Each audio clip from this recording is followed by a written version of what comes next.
Hola, hola, buenas tardes a todos. En cuanto pueda compartir pantalla, vamos a empezar con el curso del día de hoy. También vamos a dar unos minutitos para que se conecte más audiencia y podamos iniciar nuestro curso.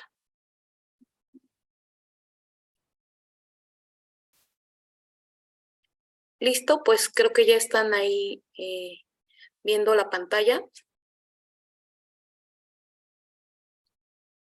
Vamos a dar unos 2 minutitos más para ver si se conectan más personitas.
Hola, pues buenas tardes a todos. Eh, ¿Me podrían indicar si me escuchan bien? ¿Me podrían indicar por el chat? Creo que ahí tengo un tema para ver si me escuchan bien, para poder dar inicio a este webinar.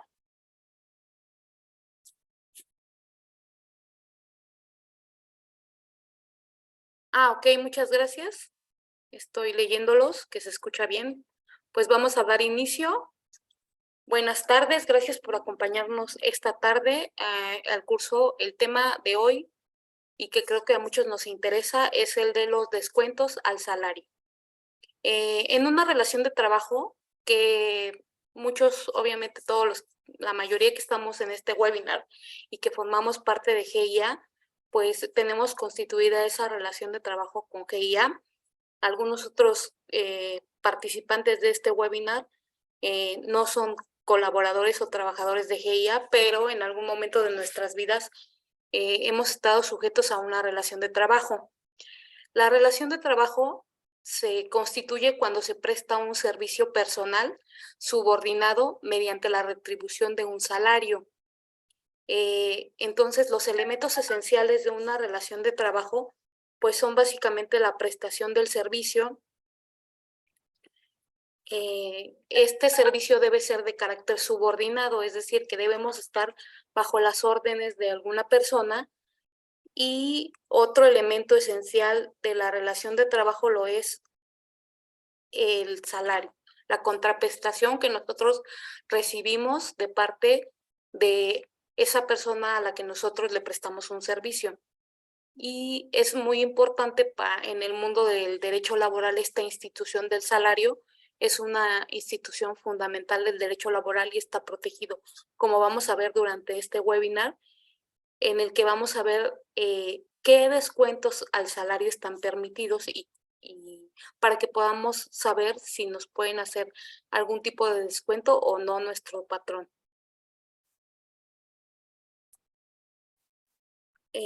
Vamos a ver primeramente el contenido de este curso, es decir, el índice de los temas que vamos a ver en este webinar. Bueno, como primer tema vamos a ver un poquito de la definición y el origen del salario. Como segundo tema vamos a ver las normas protectoras del salario. Como les decía yo, el salario es una institución protegida por la Ley Federal del Trabajo y por la Constitución. Existen normas protectoras del mismo que vamos a ver en este curso. Como número 3, vamos a ver qué son los descuentos al salario, que es nuestro tema principal, y cuándo proceden.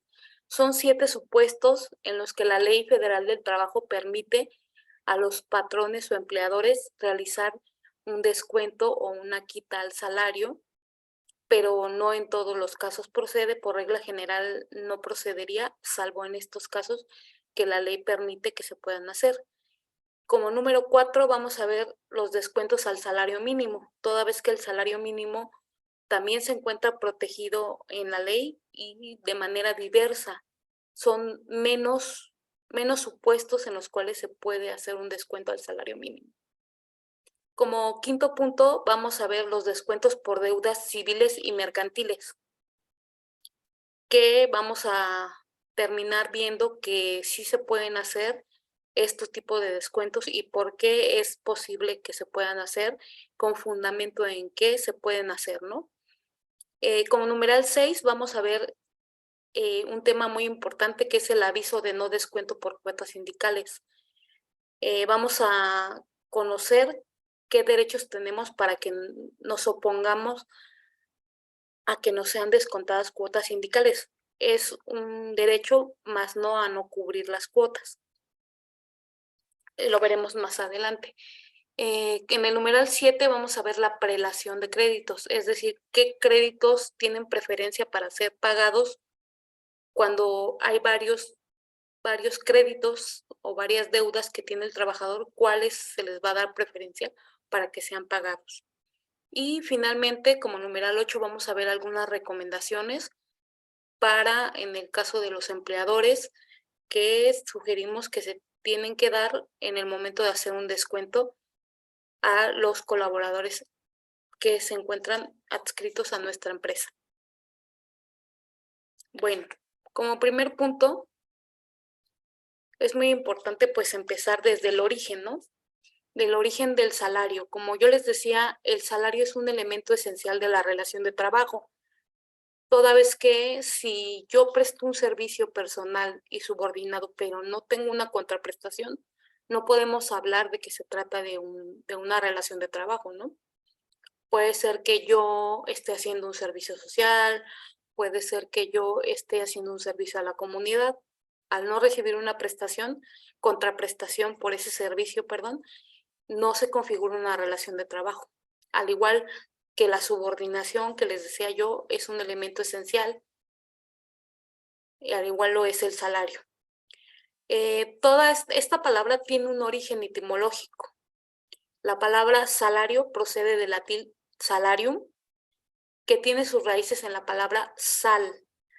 En la época del Imperio Romano, a los soldados y funcionarios públicos se les pagaba con sal, porque la sal era un producto muy valioso y apreciado en esa época. De ahí es donde viene o proviene la palabra que hoy conocemos como salario, que también hasta la actualidad se sigue ocupando para referirse a la contraprestación que recibe el trabajador por su trabajo realizado para el empleador. Normalmente el monto del salario pues se va a establecer en el contrato de trabajo. También podemos ver que en el artículo 82 de la Ley Federal del Trabajo se define el salario como la retribución que debe pagar el patrón al trabajador por su trabajo. Pues seguimos redundando lo mismo. Básicamente es el pago que se hace a un trabajador por los servicios prestados. Es muy importante que también conozcamos la definición de salario mínimo, porque, como les hablaba en el índice, los salarios mínimos tienen un tratamiento distinto cuando se trata de los descuentos.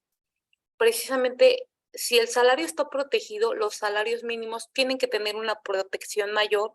¿Por qué? Porque es lo mínimo que la ley permite que le paguen a un trabajador por un servicio, por un trabajo. Así podemos ver aquí en esta lámina que el salario mínimo es la cantidad menor que debe recibir en efectivo la persona trabajadora por los servicios prestados en una jornada de trabajo. Esto lo define el artículo 90 de la Ley Federal del Trabajo. Como sabemos, el salario mínimo lo define en su momento una autoridad. En todo estado, en el Estado mexicano, pues la autoridad correspondiente es la Comisión Nacional de Salarios Mínimos, dependiente de la Secretaría de Trabajo y Previsión Social, que a principios de año siempre nos va a determinar cuál es el monto del salario mínimo, qué es lo mínimo que se le puede pagar a un trabajador por los servicios. E incluso está dividido por áreas geográficas, incluso hay salarios mínimos de acuerdo a la profesión o a alguna actividad, ¿no? Alguna profesión tiene determinada un salario mínimo específico. Los salarios mínimos generales, nos dice la Constitución, que deben ser suficientes para satisfacer las necesidades normales de un jefe de familia. ¿Cuáles son esas necesidades? Las del orden material, social, cultural y para proveer la educación obligatoria de sus hijos. Todas esas necesidades, nos dice la Constitución, que son las que deben proveer a través del salario mínimo. Sabemos que, pues, a raíz o con motivo de la inflación, pues no siempre logra ser así. No siempre logra ser que el salario mínimo general cubre esas necesidades. No obstante, eso es lo que aspira o lo que ordena la Constitución.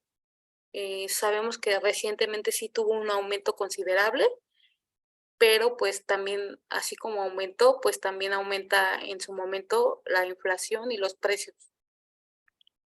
Pero está determinado en la ley que debe de haber un salario mínimo. Bueno, una vez determinado lo que es el salario y el salario mínimo, vamos a pasar al tema número 2, que son las normas protectoras del salario. Como les había comentado en un inicio, el salario es una institución que está protegida, es una institución básica del derecho del trabajo.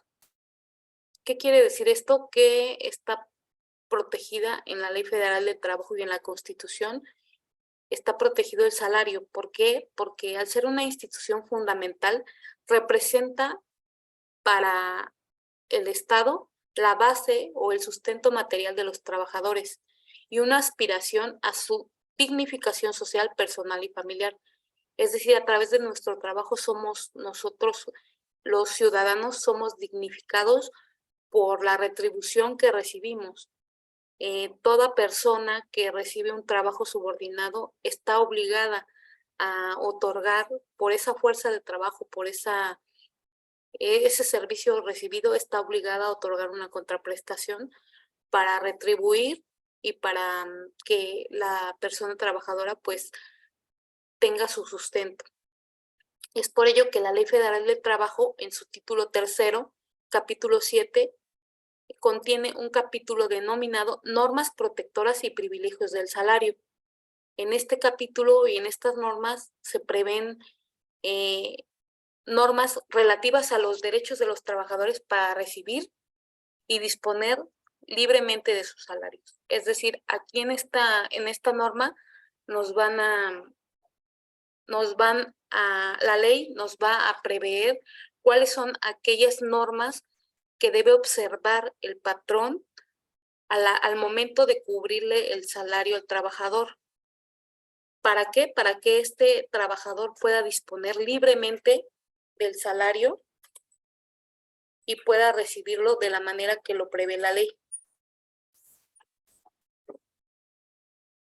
Bueno, estas normas protectoras y privilegios son alrededor de 12 o 14 disposiciones que se encuentran en ese apartado que les comentaba. La primera de ellas es la libre disposición del salario. Está contemplada en el artículo 98. Quiere decir que nosotros como trabajadores somos libres de disponer de nuestro salario de la manera que nosotros decidamos. Es decir, no te pueden imponer que tú hagas ciertas compras con tu empresa o que tú hagas, que tú dispongas del salario como lo diga el jefe o como lo diga la empresa. Tú eres libre de disponer de tu salario. La segunda norma protectora del salario es que es un derecho irrenunciable. Esta norma está contemplada en el artículo 99. Quiere decir que nosotros no podemos renunciar a nuestro salario, ni aunque se haga, por ejemplo, un escrito donde diga renuncio al pago del salario de tal quincena o de tal mes o del año, etcétera. Ese sería un escrito que tendría el carácter de nulo, porque la ley nos dice que es un derecho irrenunciable. Los trabajadores no podemos renunciar al pago de los salarios. La tercera norma que vemos es que debe haber un pago directo al trabajador y la contempla el artículo 100. Esto significa que el salario se tiene que pagar directamente al trabajador, es decir, no debe de haber una tercerización, igual si hubiera un escrito donde el trabajador cede ese derecho para que se le pague mi salario a Juan Pérez, pues es nulo. ¿Por qué? Porque la ley dispone y protege el salario del trabajador para que se pague directamente a él y no a un tercero ni a favor de nadie más que no sea quien prestó el servicio. Otra norma protectora del salario es que debe pagarse en moneda de curso legal. Esto significa que no puede pagarse mediante vales, fichas o algún otro signo que pretenda sustituir la moneda. En este apartado podemos ver que sí, efectivamente, a veces se cubren a los trabajadores vales de despensa, vales de gasolina, pero no son propiamente el salario, sino se trata de prestaciones extralegales. El salario como tal únicamente se debe pagar en moneda de curso legal. En este caso, para nosotros es en pesos mexicanos. Igual también hay una disposición que no está agregada aquí, pero tiene que ser en pesos. También otra norma protectora del salario es que es nula la cesión de salarios en favor del patrón o de terceras personas, cualquiera que sea la denominación o forma que se le dé. Ya lo decía yo en el punto anterior, no podemos nosotros ceder nuestros salarios a favor de un tercero, mucho menos a favor del patrón. Toda estipulación que nosotros o escrito donde se hiciera de tal manera tiene el carácter de nulo. Otra norma protectora del salario es que no puede ser objeto de compensación. Por compensación entendemos cuando se da, cuando ambas personas o cuando ambas personas tienen deudas mutuamente, es decir, si yo tuviera una deuda con mi patrón y él a su vez tuviera una deuda conmigo, opera la figura de la compensación cuando ambas digamos, una queda pagada con la otra y se compensan. Pero en el caso de los salarios, el salario no puede ser objeto de compensación. Es decir, si yo tuviera una deuda si mi patrón tuviera una deuda conmigo y me dijera, bueno, ya no te pago tu salario y ya quedamos, digamos, a mano, no puede ser, porque el salario se me tiene que pagar y ya la deuda que yo tengo tendría que ser pagada de otra manera, pero no a través de una compensación. También otra norma protectora del salario es que es una obligación ineludible del patrón. Esta obligación o esta norma protectora la contempla el artículo 106, es decir, no se puede suspender por ningún motivo la obligación de pago que tiene el patrón. Por ejemplo, podemos poner un ejemplo con lo que vivimos con el COVID-19 en la pandemia, ¿no? Sí hubo una pandemia, pero no se podían suspender o esa obligación de pago de salarios no se podía suspender directamente. Sí, la ley prevé también cuando hay unas causas de fuerza mayor, pero nunca se dio ese supuesto, aun cuando hubo una pandemia y no se pudieron suspender salarios. A lo más, algunas empresas llegaron a llevar a cabo convenios con los trabajadores para poder hacer una reducción de su salario. No obstante, no podía manejarse como un descuento porque, como vemos en la siguiente palomita, o como vemos más adelante, no, los descuentos generan, por regla general, los descuentos al salario están prohibidos, salvo que haya un convenio y salvo que sean en los casos que prevé la propia Ley Federal del Trabajo. Entonces, el patrón no puede dejar de cubrirlos, ¿no? Esa es la norma protectora. Otra norma protectora es que están prohibidas las multas a los trabajadores. Muchas veces se acostumbra, o en algunas empresas malamente, multas por retardos, multas por faltas, y eso está prohibido por la ley. Puede haber una sanción, no sanción económica, puede haber una sanción, pero toda sanción debe de estar prevista en el reglamento interior de trabajo y ese reglamento debe ser del conocimiento del trabajador. Puede haber una sanción por retardo, puede haber una sanción por falta, que la sanción por falta pues directamente es el que no se le cubre el salario porque no lo devengo, pero multas están prohibidas. Otra norma protectora es la prohibición de los descuentos al salario del trabajador, salvo en los casos permitidos por la ley, que es el tema básico del webinar del día de hoy. El artículo 110 de la Ley Federal del Trabajo determina que por regla general están prohibidos los descuentos, salvo en los casos que veremos más adelante, que son 7 casos que nos permite la ley al empleador hacer un descuento. Otra norma protectora es que se prohíbe la estipulación de intereses en deudas contraídas con el patrón. Cualquiera de nosotros que tuviese una deuda por un préstamo, por haber comprado algún equipo de cómputo que tenía a la venta la empresa, por cualquier motivo que contrajera una deuda con GIA, bueno, con el patrón, esas deudas no pueden generar intereses.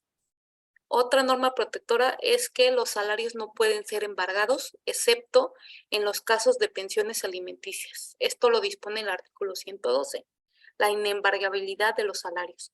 Y también está dispuesto en la Constitución. No obstante, como veíamos en el contenido de este curso, existe la posibilidad de que los salarios sean embargados por deudas civiles y mercantiles, a partir de una jurisprudencia que vamos a ver más adelante, y también hay que tener en cuenta eso, que los salarios, a pesar de que existe esta norma protectora, sí pueden ser embargados, pero con ciertas condiciones que establece esta jurisprudencia que vamos a ver más adelante. Y la última norma protectora es que los salarios son preferentes sobre cualquier otro crédito. Esto lo dispone el artículo 113. Esto quiere decir que si nuestro patrón, nuestro empleador, tuviese diversos acreedores, es decir, tuviese deudas con varias entes jurídicos, siempre tendrán preferencia para que sean pagados los salarios de los trabajadores y las indemnizaciones. Los salarios del último año y las indemnizaciones que se les deban a los trabajadores siempre van a tener preferencia para pago sobre cualquier otro crédito o cualquier otra deuda que tenga el patrón. Bueno, una vez que ya hicimos un repaso por todas las normas protectoras que protegen al salario, pues vamos a entrar de lleno al tema que nos ocupa, que son los descuentos. Aquí vamos a ver en el punto número 3 qué se entiende por descuentos al salario y cuándo es que proceden, los 7 supuestos de los que yo les platicaba. Aquí podemos ver en nuestra laminita que los descuentos al salario también son llamados generalmente descuentos de nómina, así los conocemos coloquialmente, y son aquellas deducciones que se aplican al pago de nuestros salarios por distintos motivos que son los contemplados en la ley. No se puede aplicar en algún caso que no esté contemplado en la ley. Eso es muy importante. Solo proceden en los casos que la Ley Federal del Trabajo contempla en su artículo 110, que es el que establece por regla general que están prohibidos, salvo en los casos que el propio artículo contempla y con los requisitos que se prevén en ese artículo. Es decir, aquí este artículo nos va a decir cuándo es que sí procede un descuento y qué requisitos se deben de dar para que ese descuento sea legal, sea válido. Bueno, el primer caso donde la Ley Federal del Trabajo nos permite efectuar a los patrones un descuento al salario del trabajador es por deudas contraídas con el patrón, ya sea por anticipo de salarios, pagos hechos en exceso, por errores, pérdidas o averías que cause el trabajador al material con el que trabaja, por adquisición de artículos producidos por la empresa o establecimiento. Por estos motivos, el trabajador puede contraer una deuda con el patrón, que le pagó de anticipado, que le hizo un préstamo, que le pagó en exceso y se dio cuenta, que el colaborador pues tuvo algún error o alguna pérdida o causó averías al equipo al equipo de cómputo, y entonces si se demuestra que fue por una negligencia del colaborador, pues adquirirá una deuda con el patrón y se pueden efectuar los descuentos por esa deuda contraída. Pero la ley nos señala los requisitos para que proceda este descuento. Primero, esa deuda que contraiga no puede ser mayor al importe de un salario, de un mes de salario del colaborador. Es decir, si el colaborador gana 20,000 pesos mensuales y la deuda o la avería al equipo fue por 25,000, no podrá ser ese el monto total de la deuda, se limitará a máximo un mes de salario. Entonces quedaría en 20,000 pesos. Otro requisito que nos pone la ley es que el descuento será el que convengan el trabajador y el patrón. Esto quiere decir que para que este descuento por deudas contraídas con el patrón opere o se pueda realizar en la nómina del trabajador, debe haber un convenio que esté firmado por el trabajador en el cual ambas partes convengan la periodicidad del descuento, que debe ir de acuerdo a la periodicidad del pago del salario, pero la cantidad. También otro requisito que nos marca la ley es que el descuento no podrá ser mayor del 30% del excedente del salario mínimo. Es decir, el salario del trabajador puede ser que sea mayor al salario mínimo, pero lo que exceda del salario mínimo es lo que, sobre lo que exceda se va a aplicar un 30% y no puede ser mayor de ese 30% el descuento que se le haga, pues obviamente porque esto es en protección del trabajador y del sustento del trabajador. Entonces, esa deuda se va a ir pagando, pero obviamente va a ser un pago progresivo. Lo que trata la ley es de no afectar al trabajador y por eso le deja o le resguarda el salario mínimo, y del excedente es donde se va a aplicar un 30% máximo para hacerle estos descuentos. Si rebasamos ese porcentaje o si lo hacemos tomando en cuenta la totalidad del salario, pues estaríamos actuando como patrones de manera ilegal. El segundo supuesto en el cual la ley nos permite a los patrones hacer un descuento al salario del trabajador es por pago de renta de casa que le proporcione el patrón al trabajador. En muchas ocasiones o en algunas situaciones, el patrón le proporciona renta, le proporciona una habitación en renta al trabajador o le paga la renta de algún lugar cuando se lo lleva a trabajar a alguna entidad distinta. Le puede en su momento hacer un descuento a su salario de esa renta que está cubriéndole o que le está cobrando, pero ese descuento no podrá exceder del 15% de su salario. El tercer supuesto en el que la ley permite a los patrones hacer un descuento es para cubrir préstamos provenientes del Fondo Nacional de la Vivienda para los Trabajadores, que son los créditos que adquirimos para vivienda, para comprar, remodelar o para construir. Esos créditos que otorga el Infonavit. En ese caso, obviamente que está permitido hacer un descuento, pero también hay requisitos. Primero, se hará de acuerdo al contrato celebrado entre el trabajador y el Infonavit. Es decir, no tienen un límite máximo en cuanto al monto, pero se va a tomar en cuenta ese acuerdo que hayan celebrado el Infonavit y el trabajador. Entonces, el trabajador ahí tiene que estar consciente de la deuda que contrae y de el pago que va a hacer periódicamente, pues que corresponda y que lo deje en libertad de poder disponer de lo demás de su salario, ¿no? Tendrá que darse cuenta que ese monto pues se le va a estar descontando periódicamente. También la ley nos pide como un requisito que deben haber sido aceptados libremente por el trabajador. Es decir, el patrón debe de tener estos dos requisitos para poder hacer el descuento. El cuarto supuesto es por pago de cuotas para la constitución y fomento de sociedades cooperativas y cajas de ahorro. Generalmente lo que se da más en algunas empresas son las denominadas cajas de ahorro.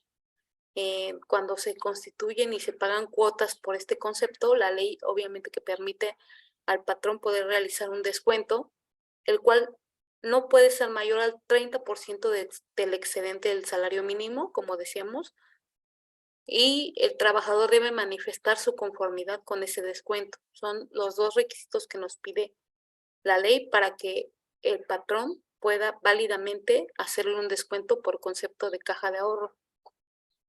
Entonces es muy importante la aceptación expresa del trabajador y pues generalmente o lo que sugerimos es que sea por escrito y verificar sobre todo con el área de nóminas esta cuestión del porcentaje del excedente del salario mínimo. El quinto supuesto es por el pago de pensiones alimenticias en favor de acreedores alimentarios decretado por autoridad competente. Este es un punto muy importante en el cual obviamente la ley permite que se hagan descuentos al salario de nosotros como, bueno, de trabajadores que deriven de una obligación de carácter civil, de una obligación de carácter familiar, cuando alguna autoridad competente, que en este caso es el juez de lo familiar, requiera ese pago de esa pensión que ya esté decretada en un juicio familiar, del orden familiar. En este caso, la ley atinadamente pues señala que se requiere que ese juez de lo familiar notifique vía oficio al patrón y en ese oficio se debe especificar la cantidad o el porcentaje que se debe descontar. Aquí no hay un límite. Ese límite o ese porcentaje lo va a fijar el juez de lo familiar, que previamente a ello, pues les comento, previamente como parte del juicio familiar, va a tener que haber requerido a la empresa que le proporcione cuáles son los ingresos del trabajador, ¿no? Para poder él fijar la cantidad o porcentaje, porque pues en materia familiar los alimentos se pagan en base a las necesidades del acreedor alimentario, pero también a las posibilidades del deudor. Entonces, las posibilidades del deudor están basadas en su ingreso. Entonces, para este número 5, para el pago de las pensiones, pues el único requisito que establece la Ley Federal del Trabajo es que se notifique vía oficio, la autoridad competente notifique vía oficio al patrón en el que especifique la cantidad o el porcentaje y a favor de quién está la pensión. Normalmente es a favor de menores de edad o representados por algún mayor de edad. Normalmente se establece que se pueden depositar en el propio juzgado por el patrón o se proporciona a veces un número de cuenta o en ocasiones el acreedor alimentario o el representante de los menores acude a que se le haga la entrega del porcentaje correspondiente. Como número 6 de los descuentos que sí están permitidos, vemos el pago de cuotas sindicales previstas en los estatutos del sindicato. Este es un tema que vamos a ver más adelante porque, como vemos aquí, no nos establece un requisito ni un límite la Ley Federal del Trabajo, pero sí nos dice que en su segundo párrafo de la fracción 6, nos dice que el trabajador podrá manifestar por escrito su voluntad de que no se le aplique la cuota sindical.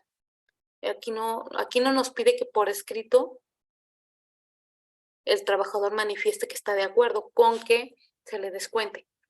Al contrario, nos está diciendo la ley que el trabajador puede manifestar su voluntad de que no se le aplique la cuota sindical, lo cual, pues como veremos más adelante, no significa que no la va a pagar, simplemente está manifestando su voluntad de que no quiere que se la descuenten de su salario. Sobre esto también ya se pronunció la Corte, porque esto se introdujo en 2019 con la reforma en materia de democracia y libertad sindical. Se introdujo este tema y ya fue materia de discusión por la Corte, y veremos más adelante qué resolvió la Corte. El séptimo supuesto que prevé la ley, en el cual sí se puede llevar a cabo un descuento al trabajador, es por pago de abonos para cubrir créditos otorgados por el Infonacot, que es el Instituto del Fondo Nacional para el Consumo de los Trabajadores.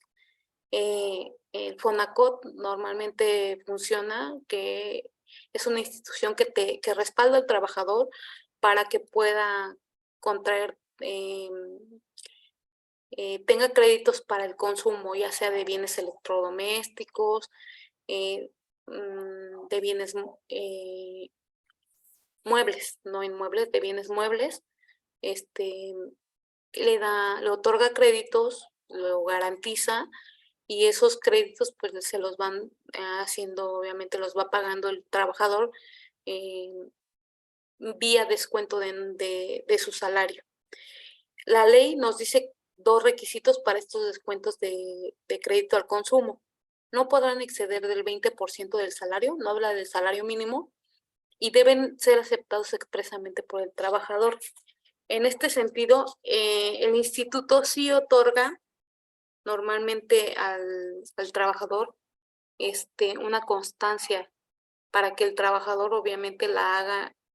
En este caso, en el del Fonacot y en el caso del Infonavit, siempre estas instituciones otorgan una constancia o un aviso para los descuentos. En este caso, el trabajador, cuando ingrese a laborar para un patrón, tiene la obligación de hacerle saber que tiene esos créditos, tanto el crédito de vivienda como el crédito del Fonacot. ¿Por qué? Porque el patrón está obligado, tiene la obligación de hacer esos descuentos y enterar ya sea al Infonavit o al Fonacot, es decir, los retiene, se los descuenta del salario y entera esa cantidad o la cubre al instituto que corresponde, ya sea al Infonavit o al Fonacot. Entonces ahí sí es importante no solo que exista la voluntad o la manifestación expresa del trabajador, sino que el patrón está obligado no solo a retener, sino a enterar esa cantidad que retuvo. Bueno, esos son los únicos 7 supuestos que contempla la ley. Como hablábamos anteriormente, no se pueden hacer descuentos por retardo, no se puede hacer un descuento al trabajador porque haya llegado tarde, ¿no? Normalmente también esa es una mala práctica que tienen algunas empresas. Al respecto también hay un pronunciamiento de la Corte, no opera, porque los únicos descuentos permitidos, como dijimos, son los 7 supuestos que acabamos de ver, ¿no? Cuando un trabajador llega tarde a su trabajo, lo máximo, y lo que nos dice la Corte es lo máximo que puede hacer es una sanción. Esa sanción puede consistir en no permitir que el trabajador labore y no permitirle la entrada, y obviamente eso va a traducirse en una falta que afecta pues sí ahí económicamente al trabajador. Pero para que esta sanción de regresarlo y de no permitirle la entrada opere, tiene, como les decía, está prevista en el Reglamento Interior de Trabajo como una sanción, y solo así podría operar como sanción, pero no es en sí un descuento. Como numeral 4 vamos a ver los descuentos al salario mínimo. Los 7 supuestos anteriores aplicaban para el salario que sea mayor al mínimo, toda vez de que, como veíamos, nos ponían como requisito un límite del excedente del salario mínimo. Por el salario mínimo, al ser lo más bajito que puede percibir un trabajador, o pues sí, lo mínimo que puede percibir un trabajador por su trabajo está protegido de manera diversa. Aquí podemos ver que el artículo 97 de la Ley Federal del Trabajo señala que los salarios mínimos, o recalca que no pueden ser objeto de compensación, descuento o reducción, salvo en estos casos. Uno, por pensiones alimenticias decretadas por la autoridad competente. Aquí aplican las mismas reglas. Debe ser notificado vía oficio, en el que se debe especificar la cantidad o el porcentaje y a favor de quién, y debe ser vía oficio. El segundo supuesto en el que se puede aplicar una deducción al salario mínimo o un descuento es por pago de rentas, igual que sean proporcionadas por el patrón, pero aquí lo que cambia es el porcentaje. Veíamos que anteriormente para salarios mayores al mínimo decía mayor al 15%, y en el caso del salario mínimo no puede ser un descuento mayor al 10% del salario. El cuarto supuesto donde puede aplicarse un descuento al salario mínimo es abonos para cubrir un crédito otorgado por el Infonavit. En este caso no será mayor al 20% de su remuneración. Veíamos que en el otro supuesto era el 30% del excedente, ¿no? No, perdón, estoy mal. Veíamos que era de acuerdo al convenio que hubieran celebrado el Infonavit y el trabajador. Aquí ya cambia. Aquí no será mayor al 20% de la remuneración. ¿Por qué? Porque obviamente es lo mínimo que puede recibir un trabajador, y pues la ley está protegiendo que no se quede precisamente desprotegido o no tenga una remuneración tan escasa, y por eso pone un límite en el caso de quienes perciban el salario mínimo. Y el cuarto supuesto en el que se puede hacer un descuento al trabajador que perciba un salario mínimo es para cubrir préstamos concedidos por el Fonacot nuevamente, pero aquí se pone también un límite sin que rebasen el 10% de su salario. Entonces puede contraer deudas, sí las puede contraer, tanto con el Infonavit como con el Fonacot. Puede contraer o el trabajador puede hacerse valer de estos créditos, pero sí la ley pone un mínimo, un porcentaje en el caso de quienes perciban el salario mínimo. Obviamente, pues, como podemos ver aquí, a diferencia, quienes perciban el salario mínimo no podrán tener un descuento cuando contraigan deudas con el patrón. Es decir, si el trabajador percibe un salario mínimo y tiene un problema de que causó alguna avería o algún daño a su equipo de cómputo, o causó una pérdida en cuanto a la producción y demás, pues no se le van a poder hacer descuentos a su salario, porque no está contemplado para quienes obtengan el salario mínimo ese tipo de descuentos. Solo estos 4 que acabamos de ver. Bueno, una vez que vimos lo anterior, pues vamos a entrar a este tema, que son los descuentos por deudas civiles y mercantiles.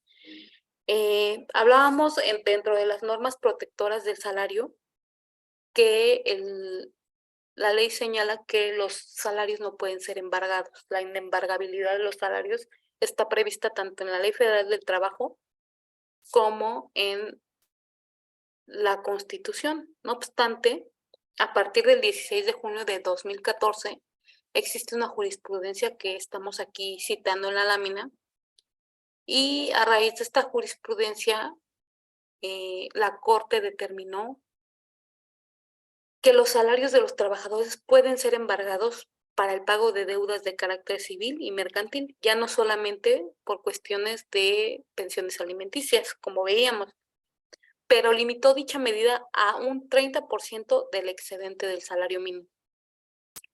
Todo esto obedeció, o esta jurisprudencia derivó de que en aquel año, en 2014, fue más o menos cuando empezaban los patrones a cubrir el salario a sus trabajadores mediante el uso de depósitos bancarios, a tarjetas de crédito, ya sea que contrataran cuando ingresaba o que ya tuviera contratadas el colaborador. Entonces, en esos años empezó a ser más más práctico que el pago de los salarios se hiciera directamente mediante depósito, y de hecho está permitido por la ley, y incluso la ley actualmente ya contempla que esos depósitos pueden ser o pueden hacer las veces de un recibo de salarios. Bueno, pero ese sería otro tema. Pero a raíz de que se empezaron a hacer el pago de salarios mediante depósito a cuentas bancarias, resulta que las instituciones bancarias empezaron a cobrarse, pues, de ese depósito, de esos salarios que eran depositados a esa cuenta de esa institución, empezó a cobrar deudas que los trabajadores tenían que habían contraído con ese banco. Entonces el banco pues decía, aquí tienes tu nómina, te tengo cautivo, aquí te caen tus salarios, pero tú tienes una tarjeta de crédito conmigo, ese crédito pues no me lo has cubierto, pues aquí tomo, ahora sí, esta otra cuenta y la embargo, bueno, la retengo. Lo que hacían era retenerlo, porque no era propiamente un embargo, retenían el salario hasta por la cantidad que se les adeudaba. Si es, por ejemplo, si el salario del colaborador eran 20,000 pesos y tú en la tarjeta de crédito les debías 8,000, pues se cobraban hasta los 8,000. No había un límite. Entonces, a raíz de esto, pues hubo muchas quejas de parte de los trabajadores que obviamente les eran remitidos a la Conducef, porque precisamente el sistema bancario era quien estaba aplicando esa retención. Al final era una retención de tu salario. Y si el salario, como vimos, está protegido y la ley y la Constitución dicen que el salario es inembargable, ¿por qué es que una institución de crédito venía y disponía del salario del trabajador para pues cobrarse deudas contraídas de carácter, contraídas pues digamos, entre particulares? Entonces ahí vino cuando la Corte empezó a debatir de este tema, y una cierta parte de la Corte decía, algunos magistrados pues optaban por decir no, los salarios son inembargables, o sea, no puede venir una institución y hacer, por mucho que el trabajador tenga una deuda, no puede venir porque precisamente la ley y la Constitución protegen el salario, y no tiene derecho la institución a cobrar de esa forma. Pero hubo otra parte, otro sector de los magistrados que decían no, sí está protegido el salario, pero el salario mínimo. Lo que exceda del salario mínimo sí puede ser embargado, y vamos a poner un tope.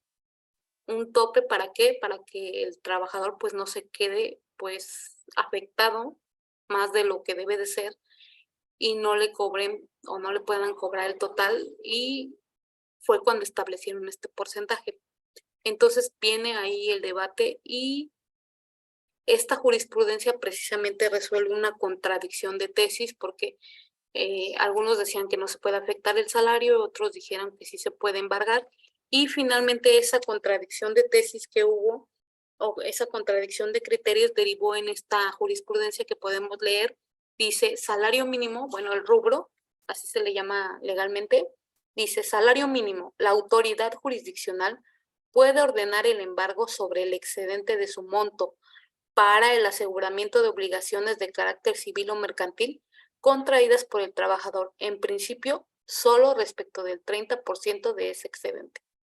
Entonces, pues ahí tengamos mucho cuidado nosotros como trabajadores de que puede suceder que efectivamente el banco pueda hacer esta retención si es que tenemos alguna deuda con el banco en donde nos están depositando la nómina, pues van a argumentar pues esta jurisprudencia, ¿no? Que ya obviamente al ser jurisprudencia pues es de carácter obligatorio, y ya ahora sí que es válido que se haga ese embargo, ¿no? Obviamente aquí ya están poniendo un límite que es el 30% del excedente del salario mínimo, y pues ganó, para desfortuna nuestra, ganó pues el criterio de que lo que protegía tanto la Ley Federal del Trabajo como la Constitución es la inembargabilidad del salario mínimo. pero si nosotros leemos la Ley Federal del Trabajo y la Constitución, pues realmente no hablan que el salario mínimo es inembargable, hablan de la palabra salario, pero bueno, eso ya se determinó y ya se dijo que sí proceden el embargo por deudas civiles y de carácter mercantil. Entonces ahí mucho cuidado con las deudas que tengan contraídas con sus bancos o incluso de otras de tipo de civil y mercantil. Porque igual, si la autoridad competente en un juicio civil o mercantil ordena que se haga el embargo sobre los salarios, es procedente hasta un 30%. Como sexto punto, ahora vamos a pasar a esta parte del aviso de no descuento de las cuotas sindicales, que es un tema que pues es hasta cierto punto novedoso, porque como les comentaba hace rato, este aviso o este derecho que se le da al trabajador para manifestar que no es su voluntad que se le descuenten las cuotas sindicales de su salario, se introdujo en la reforma laboral del 2019. Como habíamos comentado en otros webinars, en 2019 hubo una reforma laboral muy amplia, no solo en materia de outsourcing, que es la que más se ha hablado, sino en materia de libertad y democracia sindical. En esta reforma se adicionó un segundo párrafo a la fracción 6 del artículo 110, y en ese segundo párrafo se precisa que el trabajador puede manifestar por escrito a su patrón que no le descuente de su salario la cuota sindical prevista en los estatutos. En cuyo caso, o sea, es decir, si el trabajador dice, manifiesta expresamente por escrito que no quiere que le descuenten, el patrón está obligado a respetar la voluntad del trabajador y no descontar esas cuotas. Esto pues ya es independientemente de lo que opine el sindicato como tal, porque esto precisamente también derivó en inconformidad por parte de los gremios sindicales, ¿no? Empezaron también a oponerse y a interponer amparo contra esta disposición, argumentando que violaba la vida interna sindical, argumentando que había una injerencia que afectaba los derechos sindicales, ¿no? Entonces, pues obviamente también tuvo que entrar la Corte a determinar si había o no si había una violación a la libertad sindical o a la autonomía sindical con este derecho que se le ha concedido al trabajador, ¿no? Derivado de esos amparos, pues la Suprema Corte de Justicia emitió una jurisprudencia que, como dijimos hace rato, al ser una jurisprudencia ya tiene un carácter obligatorio.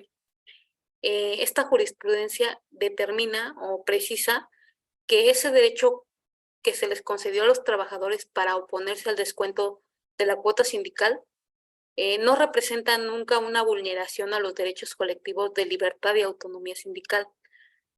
No representa una vulneración a esos derechos porque no está interviniendo el trabajador o el patrón al no hacerle el descuento, al respetar esa voluntad del trabajador, el patrón no está interviniendo en determinar esas aportaciones. Esas aportaciones deben estar determinadas en los estatutos del sindicato, no las determina el patrón, simplemente está cumpliendo la voluntad del trabajador de que no le sean descontadas de su salario, pero no está interviniendo en su monto, ni está tampoco el patrón teniendo una injerencia en el destino de esos recursos. O sea, el patrón no está diciendo para qué se van a gastar esos recursos, simplemente está respetando la voluntad del trabajador. Y como vemos, pues la reforma lo que busca es que esa voluntad del trabajador sea la máxima en cuanto a la vida sindical. Y si la voluntad del trabajador es que no se sean descontadas, pues esa, al estar manifestada, es lo que se tiene que respetar. Pues se habla mucho de que esto es como un medio de castigo que se le da o se pone en las manos del trabajador para cuando él no esté conforme con las actuaciones que está llevando a cabo su sindicato. Entonces, se habla de que la ley le otorgó este poder para decir, bueno, no estoy de acuerdo, pues ya no les voy a pagar. No significa que no les va a pagar cuotas, ¿no? Porque el estatuto va a determinar que él tiene esa obligatoriedad. Y de hecho, la propia ley, pues, señala en su artículo 357 que la única obligación que tendrán los trabajadores afiliados a un sindicato, pues es la de pagar las cuotas de acuerdo a los estatutos que rigen ese sindicato. No obstante, esta voluntad que le dan al trabajador de decidir que no le sean descontadas, es como un poder que le dan al trabajador para, como les decía, castigar cuando no está de acuerdo. La obligación la tiene al haber sido agremiado a ese sindicato, y la obligación pues la fijan los estatutos, pero el trabajador tiene esa libertad de decir, no quiero que me la descuenten de mi salario, no quiero que intervenga el patrón en que me la descuente y haga el entero a dicho sindicato, ¿no? Bueno, aún sigue siendo tema de debate. Muchos dicen que es un poder que le está otorgando el Estado a la voluntad del trabajador. ¿Para qué? Para que los sindicatos pues actúen de manera congruente a los intereses de los trabajadores, y esos trabajadores pues válidamente y voluntariamente decidan contribuir con esas cuotas sindicales, ¿no? Bueno, agotado este punto, vamos al siguiente, que es el numeral 7, referente a la prelación de créditos, que es, como les comentaba al principio, el derecho de preferencia de cobro. La prelación, la palabra prelación, pues se refiere a eso, que cuando existen diversos, igual, acreedores del trabajador, algunos van a tener algunos créditos, o el pago de algunos créditos van a tener preferencia sobre otros. Y al respecto, la legislación laboral no tiene una regulación específica. No hay un artículo que nos diga, primero se va a pagar esto, después en orden sigue y después en orden vas a pagar este. Pero ahí lo que hace el derecho del trabajo es atender a las disposiciones del derecho común. Entonces, se establece siguiendo reglas del Código Civil Federal, de la propia Ley Federal del Trabajo, se establece una prelación. Primero en orden, tienen prioridad para el pago las pensiones alimenticias. En el artículo 5, segundo párrafo de la Ley Federal del Trabajo, establece esa prioridad. Y esa prioridad pues es obvia, porque es un derecho para terceros que dependen pues económicamente del trabajador en cuanto a su subsistencia, que generalmente son los menores, o puede ser incluso padres que puedan tener derecho a una pensión alimenticia, o la esposa, ¿no?, del trabajador. Pero generalmente son menores o los padres. Entonces, obviamente, ¿qué es prioridad?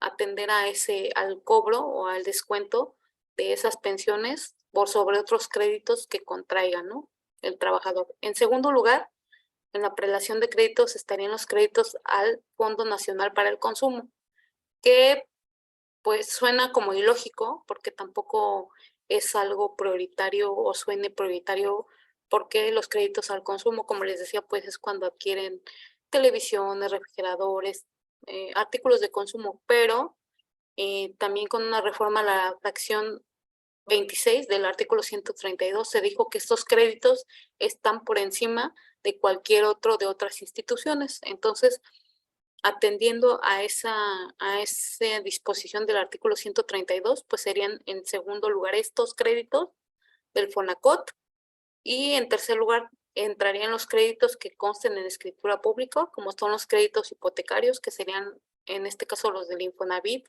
o un crédito hipotecario particular. Y en tercer lugar, los créditos que consten en documentos privados, que pues ya serían algún otro documento que pues, sería, por ejemplo, el que celebren las propias partes que forman una relación de trabajo, que sería el patrón y el trabajador, por una deuda contraída por el trabajador, pues entraría en último lugar.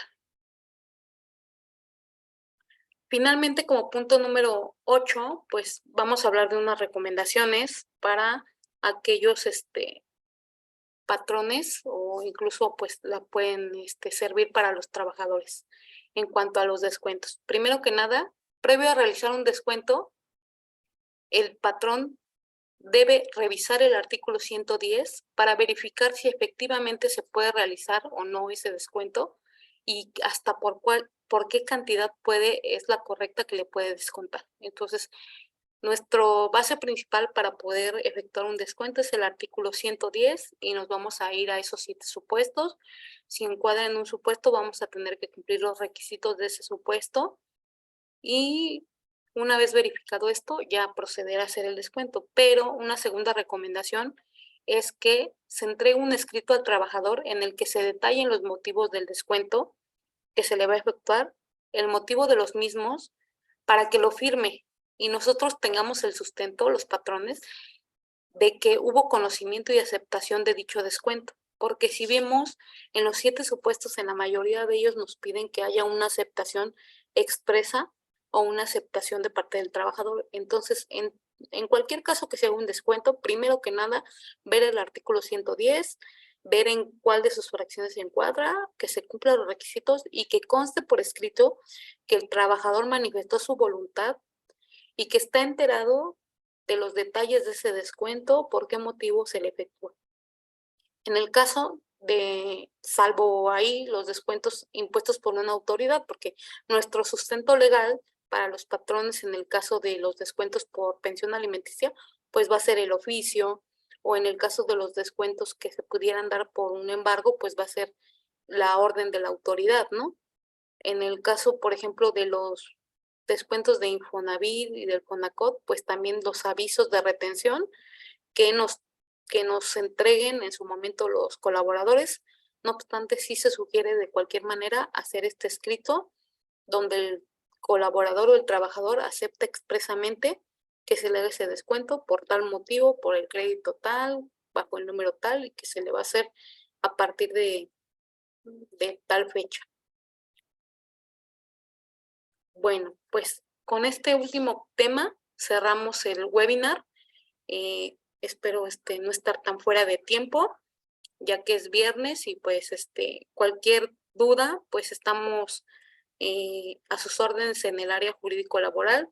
No obstante, si tuviesen alguna duda ahorita, pues podemos conceder unos minutitos para cualquier duda que tuvieran al respecto. Las leo aquí en el chat.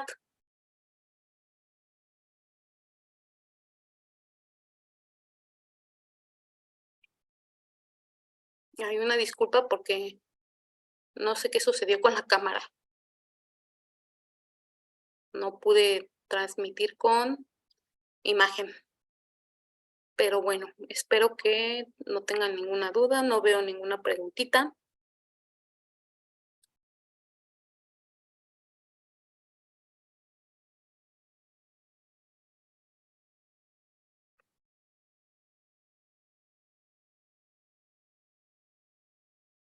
Cuando se paga el salario mínimo a los trabajadores, no se les descuenta el IMSS. No, aquí las cuotas del IMSS siempre se tienen que cubrir. Es una obligación también de la parte patronal. No está exento cuando se paga el salario mínimo. Bueno, eso es parte de lo que yo tengo entendido. No están obviamente contempladas aquí como un descuento, porque no es como tal un descuento al salario. Las cuotas del IMSS son una obligación que tiene el patrón, que debe enterar esas cuotas obrero-patronales y no es en sí un descuento al salario.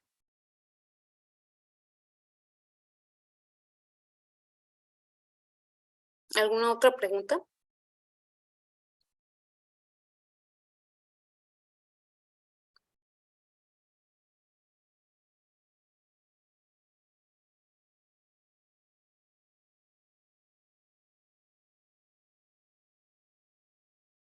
Bueno, chicos, pues les agradezco mucho su atención, tanto a los integrantes de GIA como a nuestros clientes y a todos aquellos que hayan entrado a este webinar.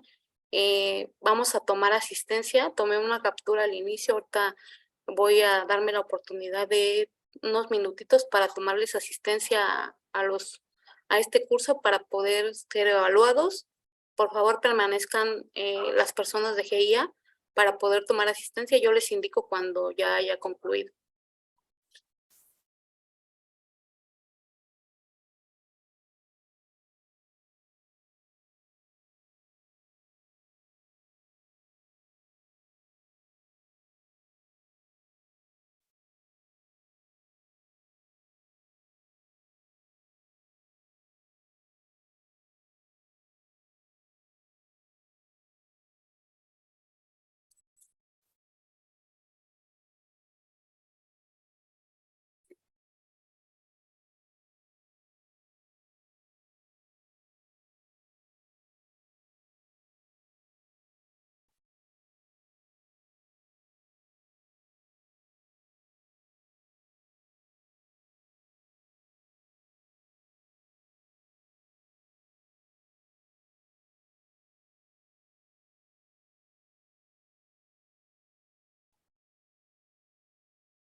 Pues muchas gracias a todos. Ya tomé la lista de asistencia. Pues que tengan un excelente fin de semana y que disfruten su puente, y cualquier duda continuamos a sus órdenes en el área jurídico laboral. Saludos y buenas tardes.